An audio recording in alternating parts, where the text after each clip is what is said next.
बिस्मिल्लाहिर्रहमानिर्रहीम। अस्सलाम वालेकुम दोस्तों, ये अल्लाह ताला का हम पे बहुत बड़ा एहसान है कि अल्लाह ताला ने इंसानी रहनुमाई के लिए कुरान पाक को नाज़िल किया। कुरान पाक नबियों और पैगंबरों के किस्से इसलिए बयान करता है ताकि हम अपनी इस्लाह कर सकें। बनी इसराइल के बाद अल्लाह ताला ने ये जिम्मेदारी उम्मत मोहम्मदी को दी है कि वो इंसानी माशरे की इस्लाह करे। बड़े अफसोस से ये कहती हूँ कि आज के दौर में हर किस्म की बुराई इस्लामी माशरे में पाई जाती है और इसकी सबसे बड़ी वजह यह है कि हम मुसलमान होने के बावजूद भी चुप हैं। आज इस बात की अशद जरूरत है कि ना सिर्फ आप अपनी जिंदगियां कुरान और सुन्नत के मुताबिक गुजारें, बल्कि अपने दोस्तों अहबाब को भी इस्लाम की दावत दें, लोगों के साथ अच्छी अच्छी बातें शेयर करें ताकि एक मुसलमान होने का हक अदा कर सकें। दोस्तों, इस वीडियो में मैं हजरत इब्राहीम अलैहिस्सलाम और बनी इसराइल से लेकर हजरत ईसा अलैहिस्सलाम तक का शजरा शेयर करूंगी। इस कुराइज में सबसे पहले हजरत आदम अलैहिस्सलाम और उनकी जोजा हवा अलैहिस्सलाम ने कदम रखा। उनके 3 बेटों में से एक बेटे जिसका नाम शेर था, उनकी नस्ल में से हजरत इदरीस अलैहिस्सलाम आए।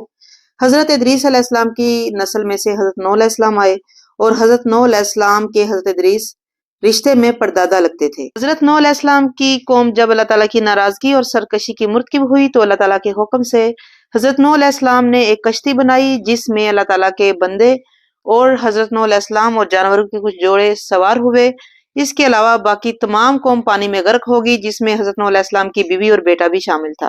हजरत नूह अलैहिस्सलाम और इनकी कौम के महसूस लोगों से दुनिया एक दफा फिर आबाद हुई और हजरत नूह अलैहिस्सलाम में से हजरत सालेह अलैहिस्सलाम और हजरत हूद अलैहिस्सलाम आए। हजरत सालेह अलैहिस्सलाम की कौम को कौम समूद भी कहा जाता है। हजरत सालेह अलैहिस्सलाम ने अल्लाह ताला के हुक्म से एक पत्थर में से ऊँटनी को पैदा किया, लेकिन उनकी कौम ने उस ऊँटनी को जख्मी कर दिया और मुसलसल अल्लाह ताला की सरकशी और नाफरमानी की, जिसकी वजह से ये कौम भी अल्लाह ताला के अजाब का मुस्तहिक हुई।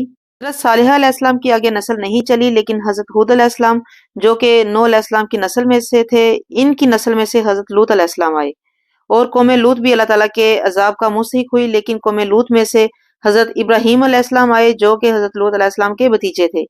दोस्तों, हजरत इब्राहीम अलैहिस्सलाम ही अल्लाह ताला के वो बरगजीदा बंदे थे जिनके आगे नस्ल में से बनी इसराइल चले। इसकी तफसील कुछ यूं है कि हजरत इब्राहीम अलैहिस्सलाम के छोटे बेटे हजरत इसहाक अलैहिस्सलाम जो कि हजरत इस्माईल अलैहिस्सलाम से 14 साल छोटे थे, उनकी नस्ल में से हजरत यकूब अलैहिस्सलाम आए।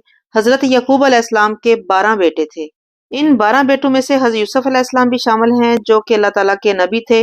बाकी इन 12 बेटों से 12 कबीले वजूद में आए और इन 12 कबीलों को बनी इसराइल कहा जाता है। हजरत यूसुफ अलैहिस्सलाम की बदौलत आपके वालिद मोहतरम हजरत यकूब अलैहिस्सलाम और आपके 11 भाई अपने खानदान समेत मिस्र में बाद हो गए, लेकिन कुछ अरसा के बाद मिस्र के मकामी लोगों ने बनी इसराइल पर गलबा हासिल कर लिया और उनका बादशाह फिरौन उन पर जुल्म किया करता था। हजरत यकूब अलैहिस्सलाम के बेटे और हजरत यूसुफ अलैहिस्सलाम के भाई लावी की नस्ल में से हजरत मूसा अलैहिस्सलाम और उनके भाई हजरत हारून अलैहिस्सलाम पैदा हुए। हजरत मूसा अलैहिस्सलाम पर इल्हामी किताब तौरात नाज़िल हुई।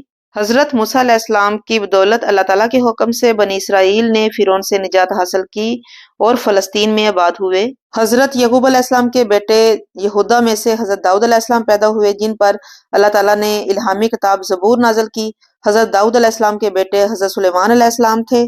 हजरत सुलेमान अलैहिस्सलाम की नस्ल में से हजरत इलियास अलैहिस्सलाम आए।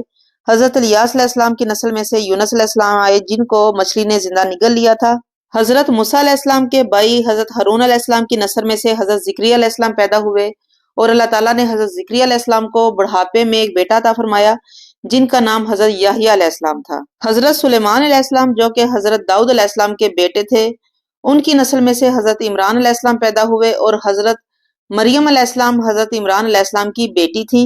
दोस्तों, हजरत जिक्रिया अलैहिस्सलाम और हजरत इमरान अलैहिस्सलाम की बीवियां आपस में बहनें थीं, जिसकी वजह से इनकी आपस में रिश्तेदारी थी और हजरत मरियम को क्योंकि उनकी माँ ने बैतुल मुकद्दस के लिए वक्फ कर दिया था, इसीलिए हजरत जिक्रिया अलैहिस्सलाम ने हजरत मरियम की कफालत की। बनी इसराइल में बेशुमार नबी और पैगंबर आए, लेकिन इसके बावजूद ये कौम अल्लाह ताला की नाफरमानी और सरकशी करती रही।